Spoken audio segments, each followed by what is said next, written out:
हाँ, हम कहते हैं कक्षा 11 में जो फीस लगती है 497 है और ले रहे हो 850 एडमिशन की फीस ना, लूट ले बच्चों को कोरोना में। चलिए देखा जाए अरे तो एडमिशन फीस से मेंटेनेंस करेंगे कि जो मेंटेनेंस की फीस लेंगे उससे करेंगे। देखा जाए क्वेश्चन नंबर 106 देखते हैं, डाइपोल मोमेंट किसका सबसे ज्यादा है? तो एक है CO2, दूसरा है CH2, तीसरा है H2O और चौथा है नन। तो हमें लगता है ये क्वेश्चन रिपीट हो रहा है, इसी का डाइपोल मोमेंट सबसे ज्यादा होगा। ये एक जगह और भी ज्यादा लग रहा है मुझे। अगला क्वेश्चन नंबर है 107। क्वेश्चन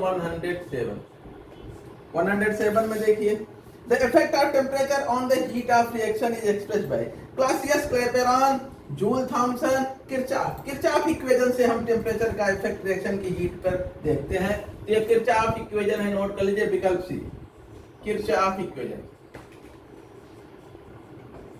और बहुत पूछा जाता है किरचॉफ समीकरण, ठीक है ना। डेल्टा ई का एनर्जी का variation del delta E temperature के साथ बहुत पूछा जाता है। आगे देखा जाए क्वेश्चन 108।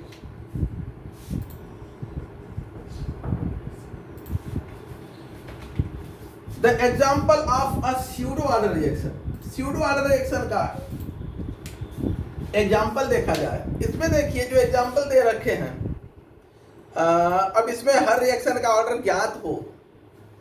सामान्यतः एस्टर का हाइड्रोलाइसिस एसिड की प्रेजेंस में स्यूडो ऑर्डर का होता है।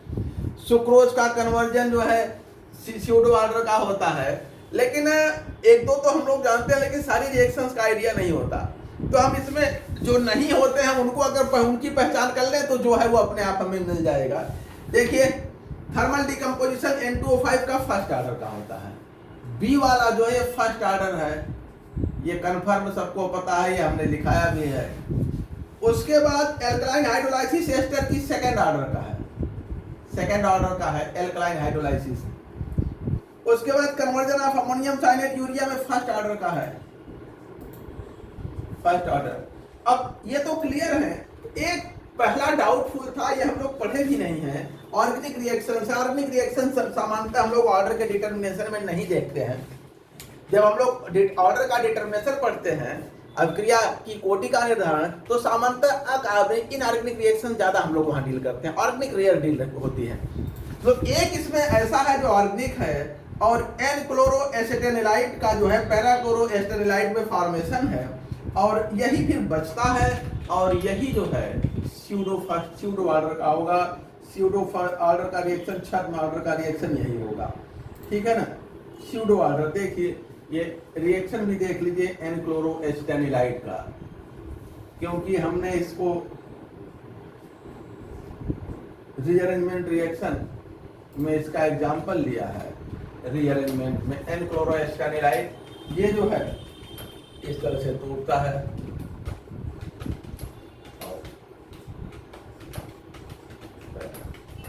हाँ रीअरेंजमेंट ऑर्टन का हम लोगों ने लिया है। तो ये जो है इसको देख लीजिए, ये स्यूडो ऑर्डर रिएक्शन है, और हम लोग इसको जो सही चीजें हैं उनके आधार पर गलत चीज को पकड़े हैं। आगे देखा जाए क्वेश्चन 109 देखते हैं अगला। Among the following reaction, which one involve homogeneous catalysis? Homogeneous catalysis देखिए, एक तो lead chamber process for formation of sulphuric acid है, contact process for manufacture of sulphuric acid है, हार्बर प्रोसेस अमोनिया का, हाइड्रोजनेशन ऑफ वाटर। इसमें देखिए सारे process का हम लिखते रहे, एक रिवीजन भी हो जाएगा। लेट चैम्बर प्रोसेस में क्या होता है? Lead chamber process, chamber process, इसमें हम सल्फर डाइऑक्साइड को ऑक्सीजन के साथ NO की प्रेजेंस में, नाइट्रिक ऑक्साइड की प्रेजेंस में SO3 बनाते हैं, फिर इसको वाटर के साथ जो है H2SO4 बनाते हैं। उसके बाद कांटेक्ट प्रोसेस देख लीजिए,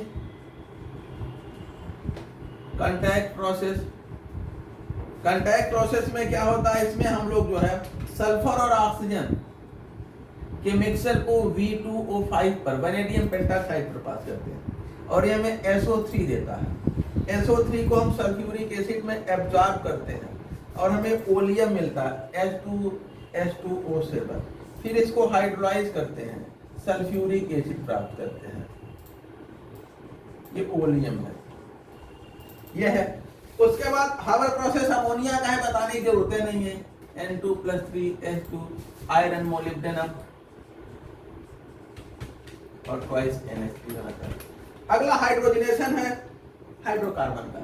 हाइड्रोकार्बन का हाइड्रोजनेशन लेते हैं, मान लें एल्कीन लें और हाइड्रोजन लें निकिल के साथ, निकिल, ये एल्कीन मिल गया। तो देखिए यहाँ ये गैस होता है, ये गैस होता है, ये ठोस होता है, ये हेट्रोजिनस है, यानी होमोजेनस नहीं है। यहाँ ये गैस, ये ठोस, ये भी हेट्रोजिनस है। यहाँ ये गैस, ये वैनेडियम पेंटाक्साइड ठोस होता है, ये भी हेट्रोजिनस है। यहाँ ये गैस है, ये भी गैस है, यही होमोजेनस है, ठीक है ना। जिसमें अभिकारक और उत्पाद दोनों की भौतिक अवस्था एक समान होती है, वो होमोजेनस होते हैं, ठीक है। अगला देखा जाए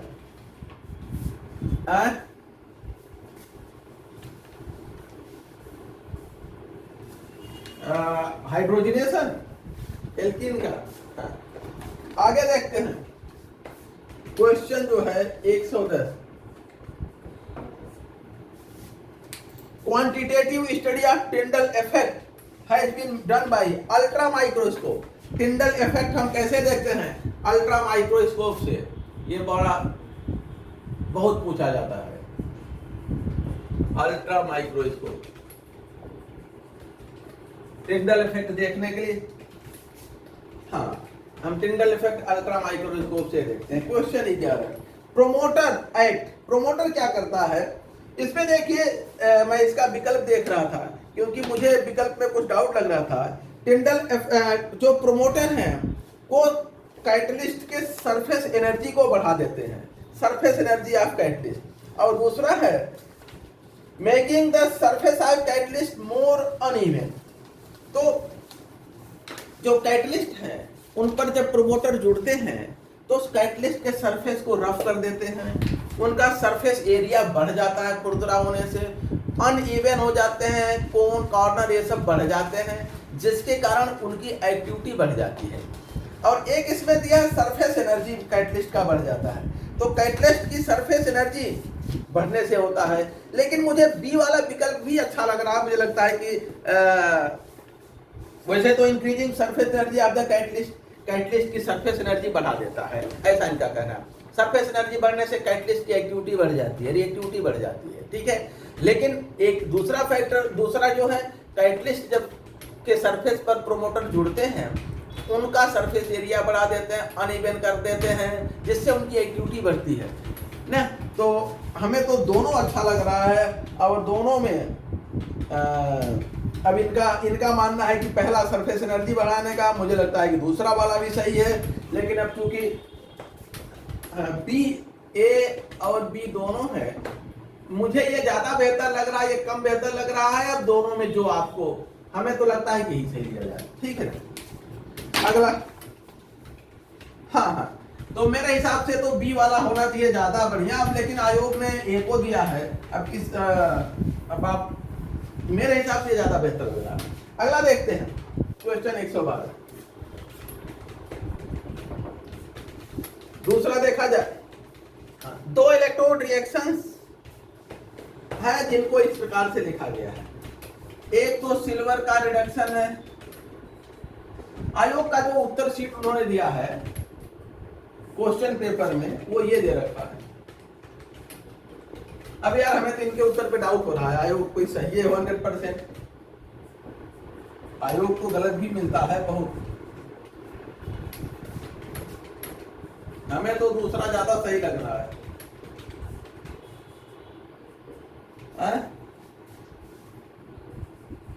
सरफेस एनर्जी बढ़ा, ये सरफेस को अनइवन कर देता है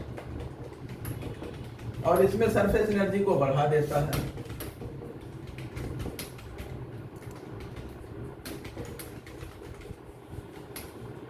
ठीक है, देखा जाए। इसका लिखा है सेल का पोटेंशियल। तो देखिए अगर कॉपर और सिल्वर दो हो इलेक्ट्रोड तो वहां पर कॉपर एनोड की तरह कार्य करता है, एनोड, और सिल्वर किसकी तरह काम करेगा, कैथोड। ठीक है, तो इसका ऑक्सीडेशन होगा। वैसे हम जानते हैं सेल का पोटेंशियल जो है, हम कैथोड के रिडक्शन पोटेंशियल थे, reduction potential of cathode minus reduction potential of anode, यही तो लेते हैं। कैथोड के रिडक्शन से एनोड के रिडक्शन को घटा देते हैं। कैथोड का रिडक्शन कितना दिया है, इतना। कैथोड का सॉरी ये कैथोड है ना, कैथोड ये है। कैथोड का रिडक्शन कितना दिया है 1.14 माइनस एनोड का रिडक्शन 0.34। अब इनको देख लीजिए घटा करके जो आएगा।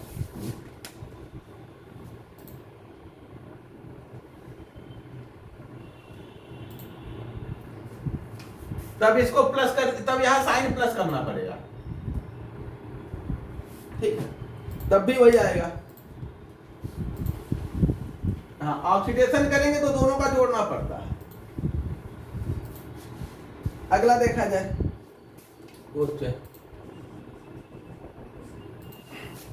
Flush light battery run down with steady use because, देखा जाए जो टॉर्च में हम बैटरी लगाते हैं, इस उत्तर पे भी मुझे डाउट है, ये तो एकदम से मुझे गड़बड़ लग रहा है। टॉर्च, हाँ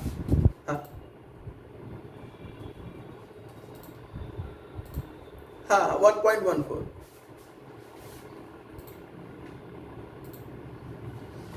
क्या दे रहा है,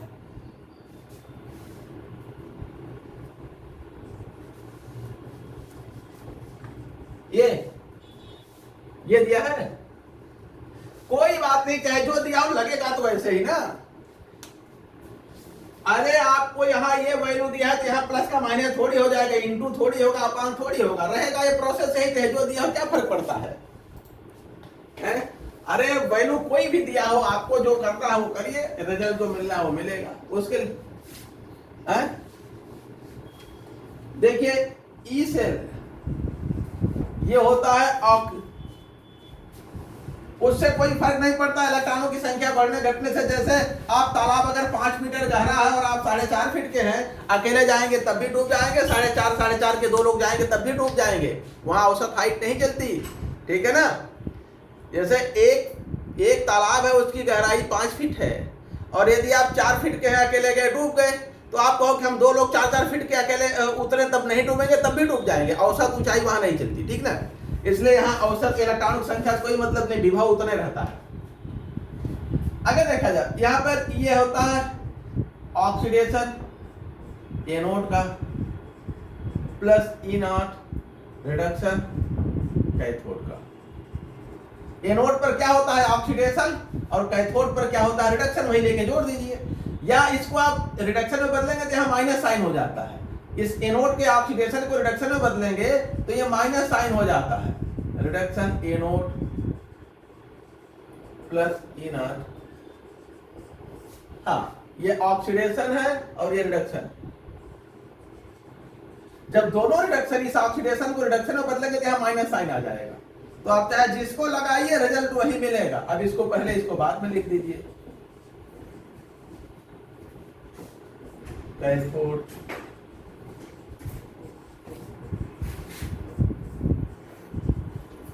ठीक है ना।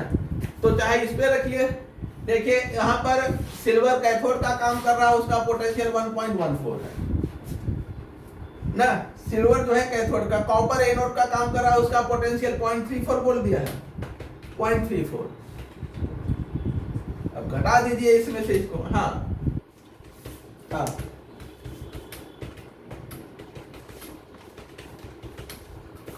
है।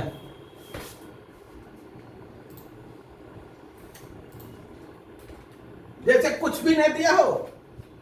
अब वो प्रश्न आप बोलिए, प्रश्न बोलिए, आप प्रश्न बताइए।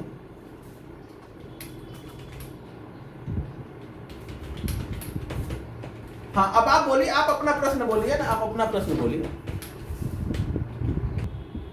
तो जिसका ऑक्सीडेशन पोटेंशियल हाई होगा वो एनोड, जिसका लो होगा वो कैथोड। चलिए आगे चले। तो यहाँ पर देखा जाए क्वेश्चन नंबर 113 में भी मुझे कंफ्यूजन की स्थिति है, यानी कि इनका विकल्प मुझे ज्यादा बेहतर नहीं लग रहा है। देखिए क्वेश्चन नंबर 113, इनका कहना है कि जो हम टॉर्च में सेल यूज करते हैं, लेग्रांज सेल होता है, तो उनका कहना है कि जैसे जैसे समय बीतता जाता है, बैटरी को हम जैसे जैसे यूज करते हैं उसका पोटेंशियल धीरे धीरे गिरता है। ये हमने भी लिखाया है, ठीक है। उसका कारण क्या है कि जो अमोनिया गैस मुक्त होती है वो एनोड के जिंक से रिएक्शन करके वो जो है साल्ट बना लेता है, tetrammine zinc chloride complex salt बनाता है, और वह कॉम्प्लेक्स साल्ट वहीं इकट्ठा हो जाता है, जिसकी वजह से इसका पोटेंशियल गिरता जाता है। तो इसमें जो विकल्प बी है वो मुझे ज्यादा बेहतर लग रहा है। विकल्प B, ammonia form a complex ion with zinc anode. विकल्प बी मुझे ज्यादा बेहतर लग रहा है। NH3 for complex salt with zinc of anode पर जो जिंक है उसके साथ ये मिल करके, ठीक है। अब लेकिन अभी तो रह गए सवाल, लेकिन हमारा समय समाप्त हो रहा है, अब 11 से ज्यादा हो रहे हैं। चलिए अब इसको शाम को इसको खत्म करा के आगे बढ़ते हैं, ठीक ना, इसी पे रखते हैं। हाँ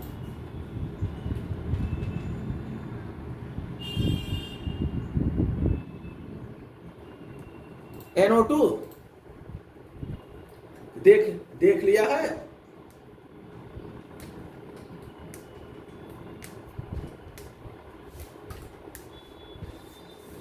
फिर तो हमें लगता है मैं सही कंसेप्ट में था क्या, फिर कुछ मिसगाइड हो गया। चलो अच्छा देखेंगे शाम को, फिर से क्लियर कर देंगे, ठीक ना।